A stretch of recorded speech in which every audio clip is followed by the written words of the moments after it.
La coque de métal étirée scintillait dans le soleil matinal. Des hommes s'affairaient à charger les vivres et les équipements divers.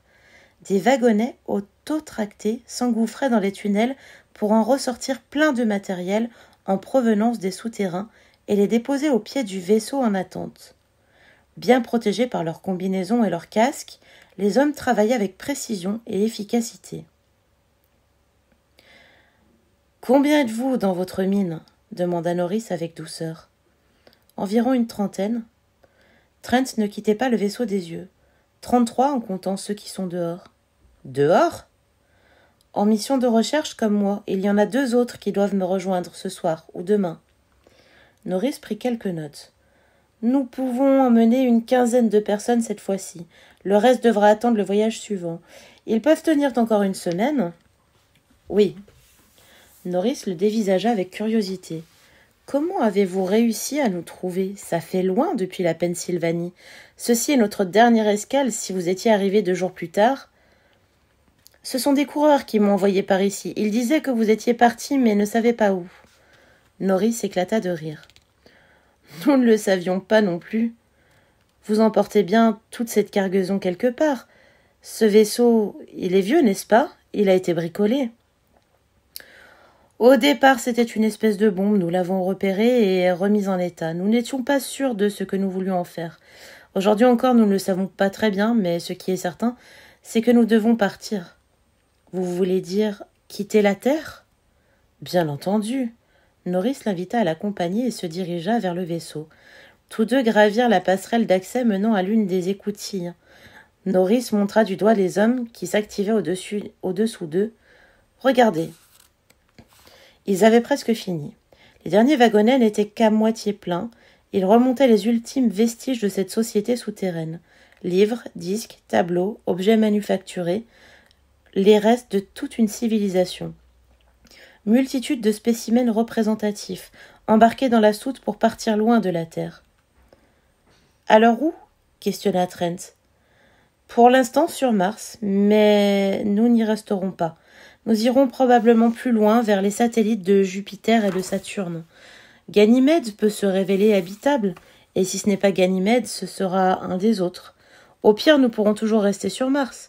C'est un monde aride et stérile, mais au moins il n'est pas radioactif. » Il n'y a donc plus aucune chance ici, aucune possibilité de reconquérir des zones radioactives. Si on pouvait purifier l'atmosphère de la Terre, neutraliser les nuages de particules et... Si nous faisons ça, dit Norris, ils mourraient tous. Qui ça, ils ? Les rouleurs, les coureurs, les vers, les crapauds, les insectoïdes et ainsi de suite, les innombrables variétés adaptées à cette terre-ci, cette terre irradiée. Ces végétaux, ces animaux métabolisent les métaux radioactifs. À la base, la vie se fonde sur l'assimilation de ces mêmes sels métalliques radioactifs qui, pour nous, représentent un danger mortel. Mais tout de même, la vérité est que nous ne sommes plus chez nous ici. Mais c'est pourtant nous qui sommes les véritables humains, objecta Trent. Non, plus maintenant. La Terre est vivante, elle regorge d'espèces variées qui pullulent en se développant dans toutes les directions. Nous ne sommes qu'une forme de vie parmi d'autres, mais archaïque.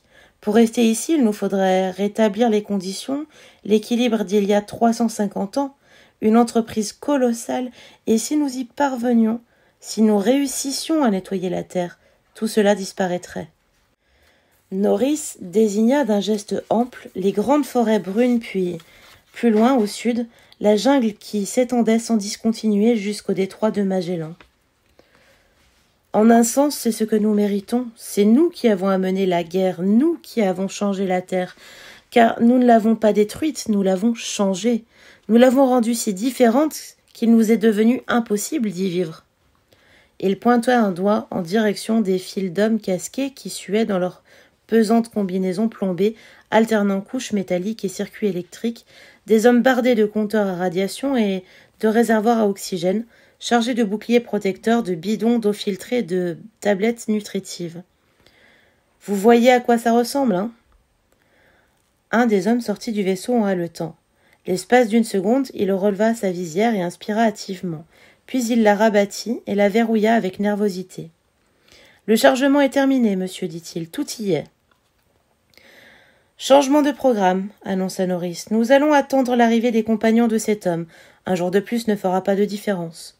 Bien, monsieur, dit l'homme en redescendant à terre, étrange avec sa combinaison au casque proéminent et au harnachement inextricable. Nous sommes des visiteurs, reprit Norris. Quoi? Sursauta Trent.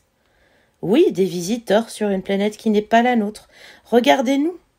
Pour l'explorer, nous sommes obligés de nous protéger, de porter des combinaisons spatiales.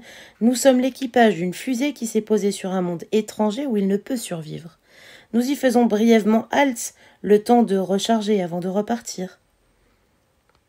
Sans enlever nos casques, commenta Trent d'une voix bizarre. C'est cela. Et en nous entourant de plomb, en nous munissant constamment de compteurs et de réserves spécialement conçues.